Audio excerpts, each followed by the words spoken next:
అకాల వర్షాలతో పంట నష్టపోయిన రైతులకు ఇవాళ సాయంత్రంలోగా పరిహారం అందజేయాలని అధికారులను సీఎం చంద్రబాబు ఆదేశించారు. పంట నష్టాన్ని వెంటనే అంచనా వేసి నష్టపోయిన ప్రతి రైతుకు ప్రభుత్వం నుంచి పరిహారం అందేలా చూడాలని ఆయన స్పష్టం చేశారు. అంతేకాకుండా పిడుగుపాటుకు గురై చనిపోయిన 8 మంది బాధితుల కుటుంబాలకు పరిహారం కూడా తక్షణమే అందించాలని ఆదేశించారు. గత 2 రోజుల పాటు రాష్ట్రంలో కురిసిన వర్షాలపై వ్యవసాయ విపత్తుల నిర్వహణ అధికారులతో సీఎం చంద్రబాబు సమీక్ష నిర్వహించారు. ఈ సమీక్షకు జిల్లా కలెక్టర్లు వీడియో కాన్ఫరెన్స్ ద్వారా హాజరయ్యారు.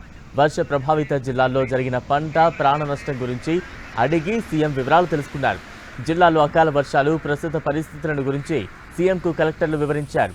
రాష్ట్రంలోని పలు జిల్లాలకు ఇంకా వర్ష సూచన ఉన్నందున కలెక్టర్లు అధికారులు ప్రజలను అప్రమత్తం చేయాలని సీఎం చంద్రబాబు సూచించారు. ప్రాణ నష్టం వాటిల్లకుండా చర్యలు తీసుకోవాలన్నారు. విపత్తుల సమయాల్లో అధికారులు మానవత్వంతో వ్యవహరించాలని సూచించారు. పిడుగులు పడే సమయాల్లో ప్రజల సెల్ ఫోన్లకు సందేశం వెళ్లని సమయంలో దగ్గరగా ఉన్నట్లయితే నేరుగా వెళ్లి అప్రమత్తం చేయాలని సూచించారు. దీనికి అనుగుణంగా సచివాలయాల్లోని సిబ్బందిని సిద్ధం చేయాలన్నారు.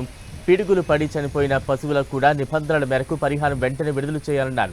జిల్లాలో పరిస్థితులను బట్టి కింది స్థాయి అధికారులతో కలెక్టర్లు సమన్వయం చేసుకోవాలని సూచించారు. అకాల వర్షాలతో రాష్ట్రంలో 2224 హెక్టార్లలో వరి, మొక్కజొన్న పంటలు దెబ్బతిన్నట్లు అధికారులు సీఎంకు వివరించారు. ఈ మేరకు ప్రాథమిక అంచనాల నివేదికను సీఎంకు అందజేశారు. ప్రధానంగా పశ్చిమ గోదావరి, నంద్యాల, కాకినాడ, సత్యసాయి జిల్లాల్లో ఈ పంటలకు నష్టం వాటిల్లిందని అన్నారు. అత్యధికంగా పశ్చిమ గోదావరి జిల్లాలోని 15 మండలాల్లో 1033 హెక్టార్లలో వరి పంట దెబ్బతిందని వివరించారు.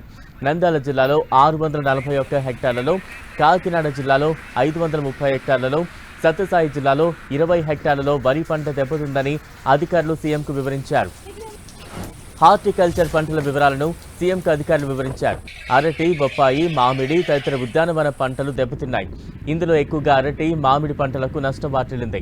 రాష్ట్ర వ్యాప్తంగా మొత్తం 138 హెక్టార్లలో ఉద్యాన పంటలు దెబ్బతిన్నాయి. కృష్ణా, ఏలూరు, కాకినాడ, ఎన్టీఆర్, తిరుపతి, నంద్యాల, పశ్చిమ గోదావరి జిల్లాల్లో ఉద్యానవన పంటలకు నష్టం కలిగిందని అధికారులు వివరించారు.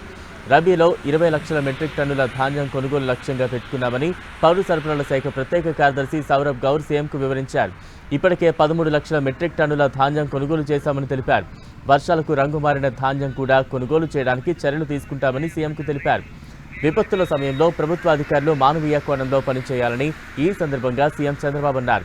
విపత్తులు వచ్చినప్పుడు కేవలం సహాయక చర్యలు చేపట్టడమే కాకుండా ఎలాంటి నష్టం వాటిల్లకుండా ముందస్తు యంత్రాంగం సన్నద్ధమవ్వాలన్నారు.